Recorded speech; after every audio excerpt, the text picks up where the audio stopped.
Bonjour, bonsoir les amis. Aujourd'hui, on va vous parler du visa E2. J'avais déjà fait une vidéo sur le visa E2 auparavant, mais elle était très courte. Elle visait à vous donner des points essentiels. Aujourd'hui, on va vous en parler un peu plus en détail.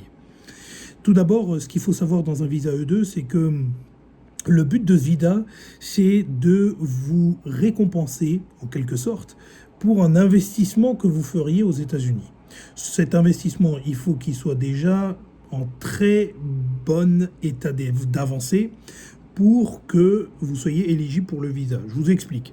Si par exemple vous dites que moi je vais potentiellement investir 200 000 dollars aux États-Unis, mais je dois encore voir comment ça va se passer. Je vais venir, je vais profiter de la plage en Californie, etc. Et puis je vais voir en fonction si ça me va bien, si le lifestyle, comme on dit ici, me correspond bien. Eh bien, ça, typiquement, ce genre de discours ne tiendra pas une seule seconde devant un officier de l'immigration américaine.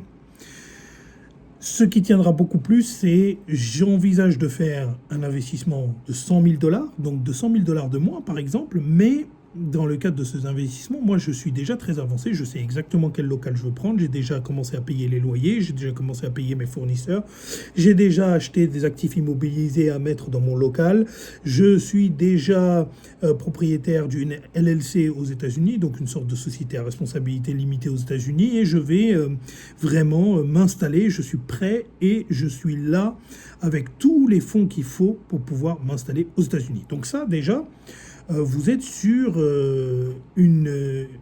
un projet qui est beaucoup plus éligible.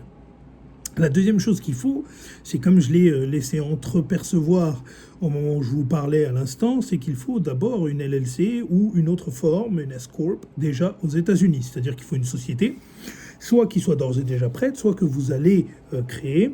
Mais en tout cas, il faut que cette société soit déjà en place. Il est préférable. Ensuite, il faut un business plan. Et ce business plan, ce n'est pas un business plan financier.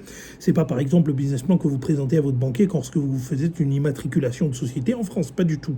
C'est un business plan beaucoup plus détaillé, beaucoup plus orienté sur l'immigration, qu'il faut prendre le soin de bien travailler. Il y a des sociétés qui sont spécialisées, qui ne font que ça aux États-Unis.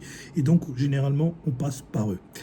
Ensuite, il faut également se souvenir que le visa E2, il n'est pas ouvert à tout le monde. Donc ici, je parle français, donc il y a beaucoup de pays francophones qui sont concernés. Ça peut être des pays d'Afrique francophone, ça peut être la France, ça peut être le Montréal, ça peut être Québec.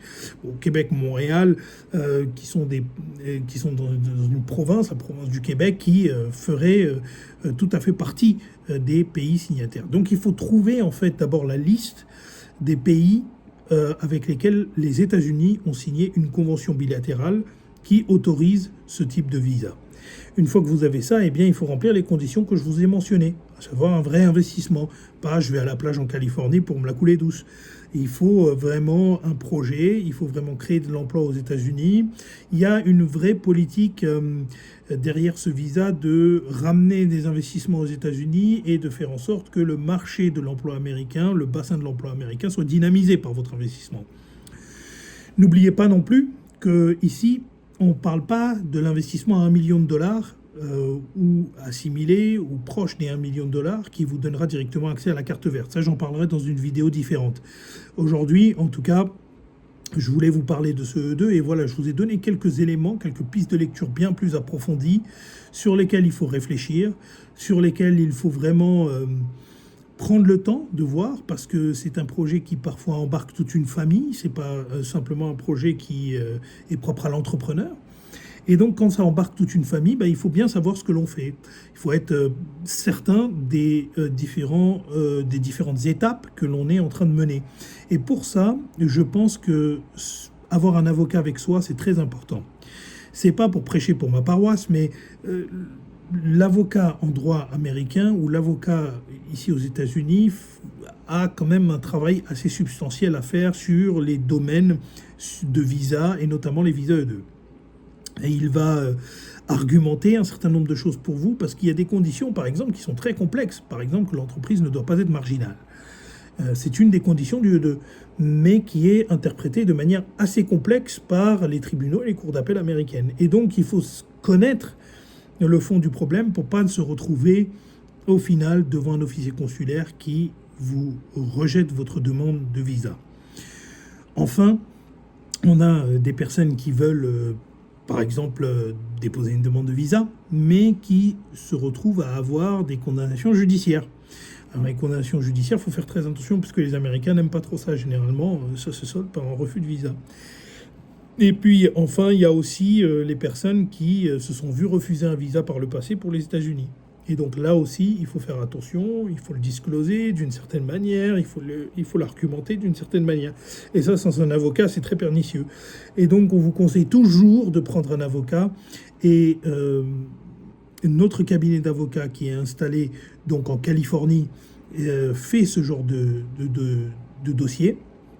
Des investissements aux États-Unis, on les fait partout aux États-Unis. Donc on n'est pas lié, c'est une matière fédérale, donc on peut faire des investissements à Miami, à New York, dans le Wisconsin, dans n'importe quel État, on pourrait vous aider et vous accompagner. Mais ça suppose un vrai travail de détail, bien travailler les dossiers. Et pour cela, n'hésitez vraiment pas à nous contacter parce qu'on est là pour travailler dans vos intérêts et pour défendre vos intérêts pour que vous ayez un visa qui sera de 4 ans pour les États-Unis.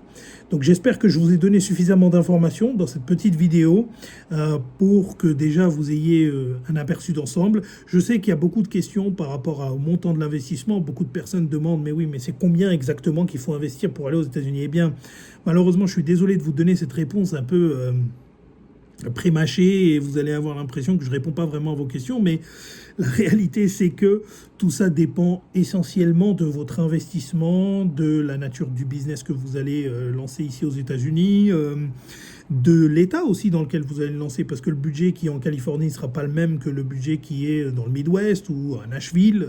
Et tout ça dépend énormément d'éléments de contexte et d'éléments factuels. Donc n'hésitez pas à nous contacter si vous avez un projet d'investissement.